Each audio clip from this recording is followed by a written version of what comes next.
Les invités de Lise Gutmann. Radio J. Et ce matin, j'ai l'immense plaisir d'accueillir en studio Nathalie Rieuguez, nouvelle présidente de la Viso France. Nathalie, bonjour. Bonjour Lise. Alors Nathalie, je dis nouvelle présidente, ça fait déjà quand même quelques petits mois. 3 mois. Combien de temps? 3 mois. Ah oui, donc on peut encore depuis dire janvier. nouvelle. Depuis janvier, voilà. Voilà. Alors, on sait qu'on connaît la Viso. J'ai les émissions régulières toutes les 2 semaines avec les jeunes femmes formidables de la section Viso à Vive, qui est un peu la section des jeunes de la Viso. Nous savons que la Viso, au travers de toutes les émissions et de ce qu'on sait sur votre travail, veille au bien-être des enfants. Mais il y a aussi un second pilier à la Viso. Racontez-nous. Le second pilier, ce sont les femmes. Il ne faut pas oublier que la Viso a été créée par 3 femmes à Londres en 1920. Et dès 1920, dans la mission et les objectifs de la Viso, il y a l'avancement du statut des femmes, l'égalité dans l'éducation et le bien-être de la famille. Le travail des femmes a été dès le début au cœur des objectifs de la Viso, avec la création des crèches pour leur permettre de travailler. Donc ça a démarré à Londres et c'était en direction de la Palestine de l'époque. De la Palestine de l'époque et en France dès 1935. 2 lois ont été créées à l'initiative de la Viso en Israël. Il y a une dizaine d'années, la loi sur l'égalité des traitements des paies entre les femmes et les hommes, qui a révolutionné, qui a forcé les entreprises à publier des statistiques et à avancer sur le sujet, et une loi demandant le mandat électronique, le bracelet électronique pour les hommes qui ne doivent pas s'approcher de leurs femmes maltraitées. Malheureusement, cette loi a été révoquée par le nouveau gouvernement. Mais la Viso agit au niveau législatif. Par le gouvernement israélien actuel sous l'égide de Benjamin Netanyahu. Exactement. Ah oui, ça a fait partie des lois qui devaient être votées, sur lesquelles la Viso travaillait depuis des années et qui malheureusement qui devaient passer, qui malheureusement n'est pas passé. Néanmoins, la Viso continue sur le sujet. Alors, malheureusement, donc en effet, cette loi n'est pas passée. Alors, l'avancement des femmes, ça c'est important. Que fait concrètement la Viso? Est-ce que c'est une réponse pour les programmes pour le développement des femmes dans la vie économique? Oui, alors, il y a toute une division de la Viso qui est dédiée à l'avancement des femmes. Depuis une dizaine d'années, 13 000 femmes ont bénéficié de programmes d'enrichissement et d'automisation. Il y a 3 programmes de leadership chaque année qui incitent les femmes à occuper des postes à haute responsabilité et à s'impliquer dans la vie politique du pays. Et ces programmes sont reconduits chaque année. Alors là, on est en Israël. On est en Israël, oui. D'accord, c'est important. L'objectif est d'aider les femmes à casser le plafond de verre et à s'autoriser elles-mêmes à aller au-delà de ce que les hommes leur laissent faire naturellement. Exemple. Il y a également 30 bureaux de consultation juridique. Ah oui, dans tout Israël. Dans tout Israël. Dirigés par la Viso. Proposés par la Viso. En 2022, il y a eu 1392 appels à cette ligne juridique pour aider les femmes à se défendre, que ce soit sur le lieu de travail ou dans la vie privée. Et donc, il y a 16 programmes qui visent à l'épanouissement des femmes et 22 centres et 80 groupes de soutien pour les parents isolés.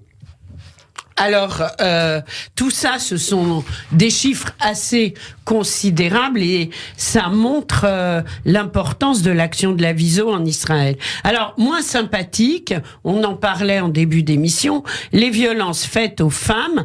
Alors, la réponse de la Viso, ce sont des programmes en cours. Racontez-nous. Alors, tout d'abord, la violence envers les femmes existe et existe fortement en Israël. Comme partout, malheureusement. On estime à environ 200 000 le nombre de femmes qui vivent sous la violence domestique. Que ce soit une violence physique, mais il ne faut pas oublier la violence psychologique, qui est tout aussi importante. Et on doit souligner que les chiffres nous montrent que c'est plus particulièrement vrai dans 2 communautés. La communauté arabe d'Israël et la communauté juive orthodoxe. La crise du coronavirus, comme partout, a exacerbé ces violences, mais les a mis aussi en exergue, puisqu'on avait tendance à occulter le problème en Israël et à rester sous l'idée de la Startup Nation et des choses positives. Non, la violence existe en Israël, et en 2020, par exemple, la police a enregistré 20 140 cas de violences conjugales qui ont été déclarés à la police.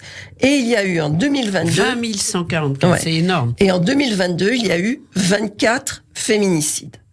Donc c'est dramatique, c'est une situation très sérieuse.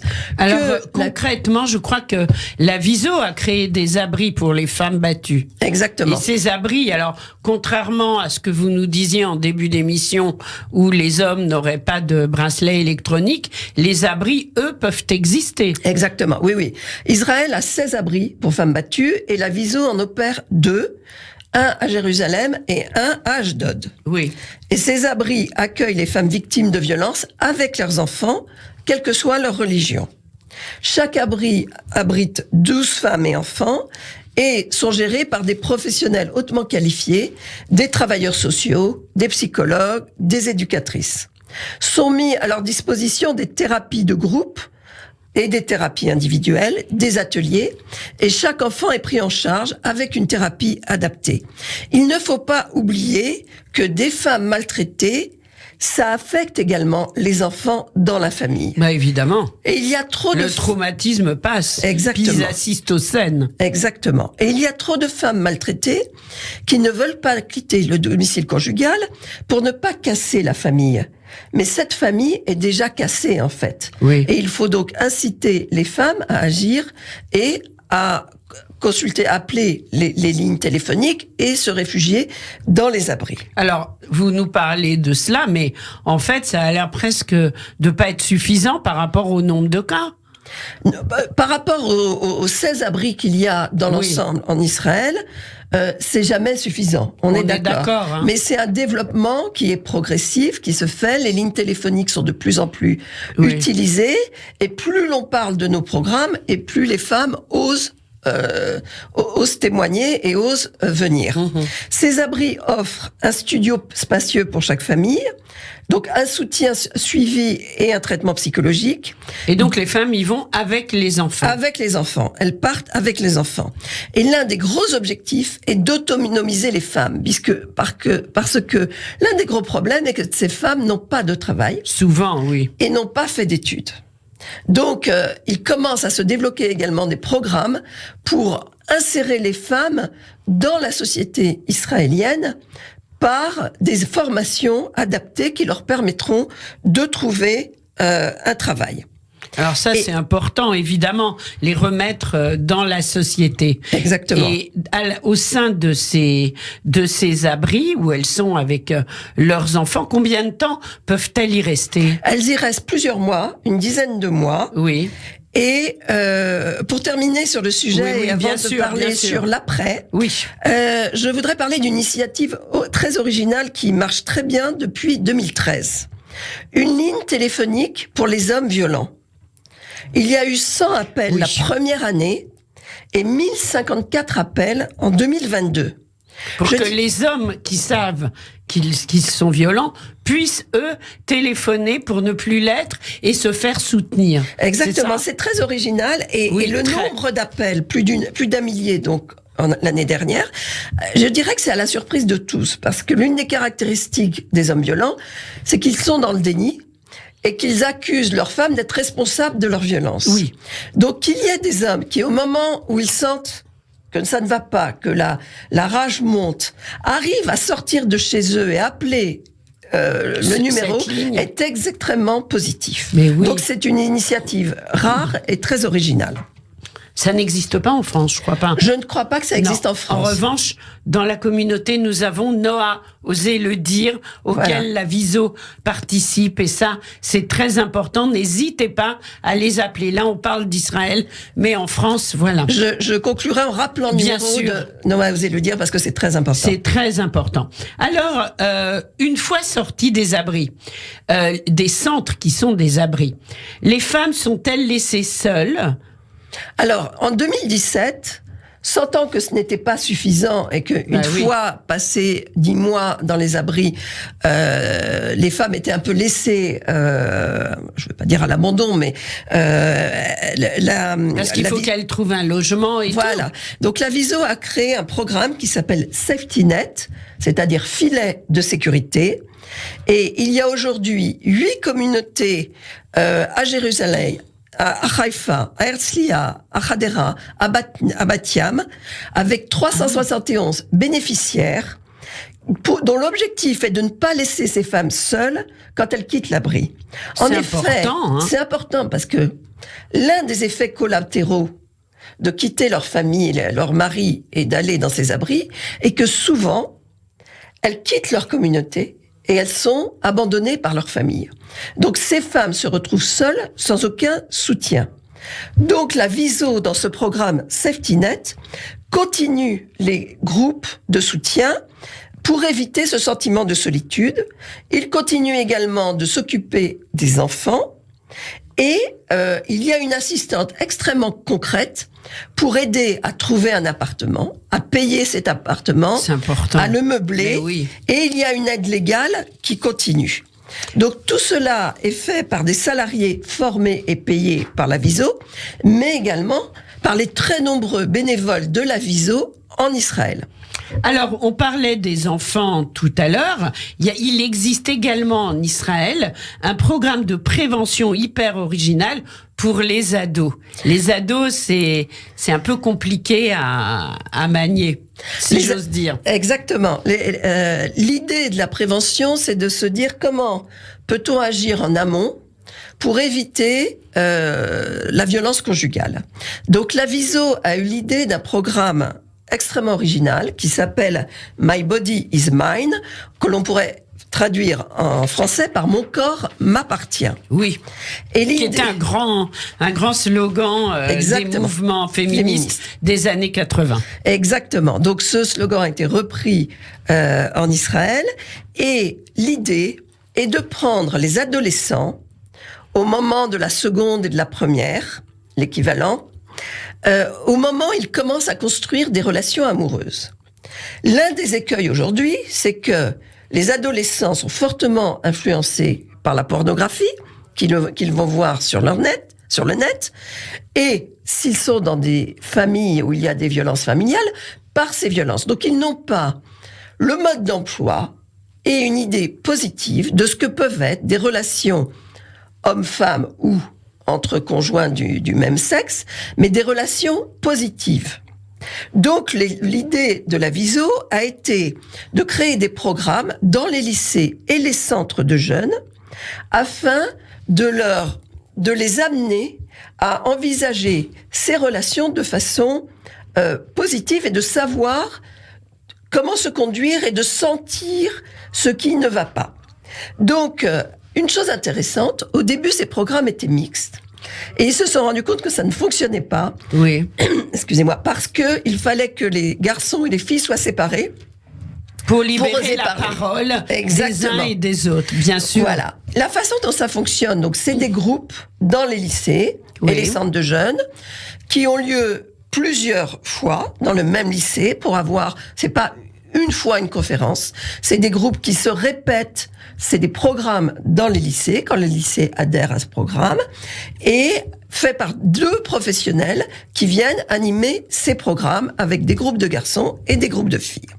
Le programme est mené autour de la périodicité d'une relation. Donc avant une relation, on aborde les présupposés de genre. On aborde, par exemple, pourquoi un homme ne dirait pas ses sentiments. les présupposés sur les femmes, aussi dans l'esprit des jeunes filles, tout le romantisme. Essayer de déconstruire ce romantisme pour montrer ce qu'est une relation réaliste.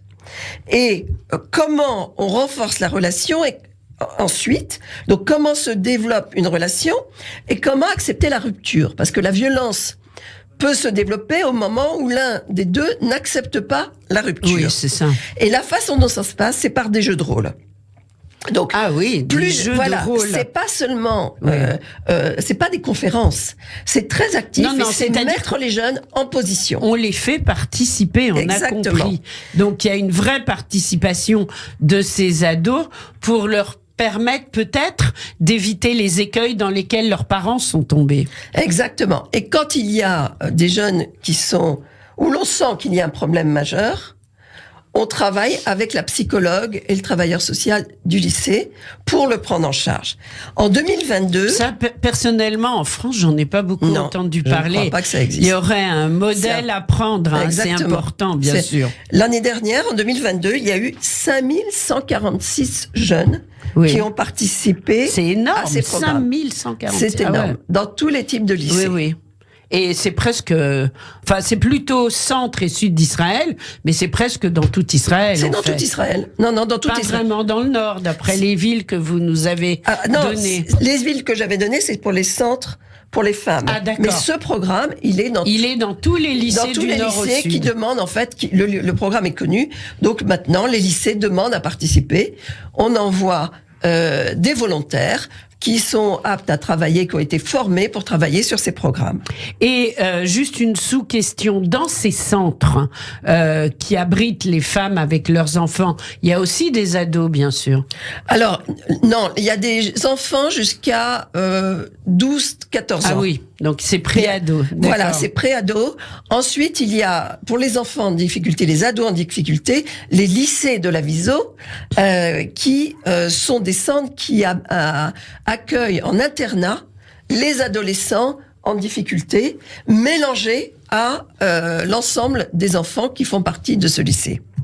Je voudrais terminer par Bien un sûr. autre programme de prévention Important. très important, qui sont des formations et des programmes de sensibilisation dans les entreprises du secteur privé. Vous le voyez, l'objectif de la Viso est d'aller tous azimuts, des adolescents aux personnes adultes qui travaillent dans le secteur privé. Pour vous donner une idée, en 2021, il y a eu 12 000 employés d'Israël Aerospace qui ont participé à ces programmes, et en 2022, 7 000 employés de la Discount Bank. Donc, les sociétés qui souhaitent participer à ces programmes appellent la Viso, s'inscrivent, et on envoie les volontaires qui animent ces programmes de sensibilisation. Donc, ce que l'on voit, c'est que en Israël, la Viso adresse le problème des violences du début, je dirais, en amont, avec les adolescents, et en aval. Prévention et au moment où, et en aval. Bien Exactement. sûr. Alors, on va terminer avec la France. Voilà. Parce que la Viso est très présente en France également. Alors, en France, Noah, osez le dire, vous en parliez, Oui. est une ligne téléphonique qui a été créée il y a plusieurs années, Oui. en conjonction avec de nombreuses associations juives. Juives et de femmes, entre autres. Et de femmes. Mais aussi pas que maintenant. Non, hein. il y a Oui. le FJU, le Oui. CASIP, la Confédération féminine, voilà, un ensemble, on est tous ensemble autour de la table Pour lutter dans contre cette ces association. violences. Oui. Et on a lancé une ligne d'écoute Oui. qui fonctionne très bien. Il y a eu l'année dernière 250 appels. C'est pas suffisant, mais on a des appels, et on a des appels pas seulement de femmes juives, on a des appels également de femmes musulmanes. Très peu de femmes chrétiennes, mais beaucoup de femmes musulmanes. Donc Oui. c'est intéressant parce que cette ligne est ouverte à tous, et les femmes, à toutes, et les femmes n'hésitent pas à appeler. Donc je voudrais rappeler Alors, ce parce numéro. qu'il y a une, juste, je vais Oui. dire un mot, il y a une spécificité dans l'écoute par rapport au phénomène religieux Exactement. qu'il n'y a pas forcément chez SOS Femmes Battues, qui est ouverte bien sûr pour toutes les femmes. Exactement. Ceci explique cela. Le numéro de téléphone, Nathalie. 01 47 07 39 55. On Je le répète. répète. 01 47 07 39 55. Nathalie Riuguez, je rappelle que vous êtes présidente de la Viso France. Merci pour toutes ces infos passionnantes. Et comme on est quand même bien sûr en Israël avec la Viso, là on nous propose une nouveauté sur Radio J. C'est un nouveau duo, Ofra Haza Zohar, enfin c'est plutôt un ancien duo, Ofra Haza et Zohar Argov. Ça s'appelle Kan Leolam, ici pour l'éternité. Merci d'avoir été avec nous. Merci Lise.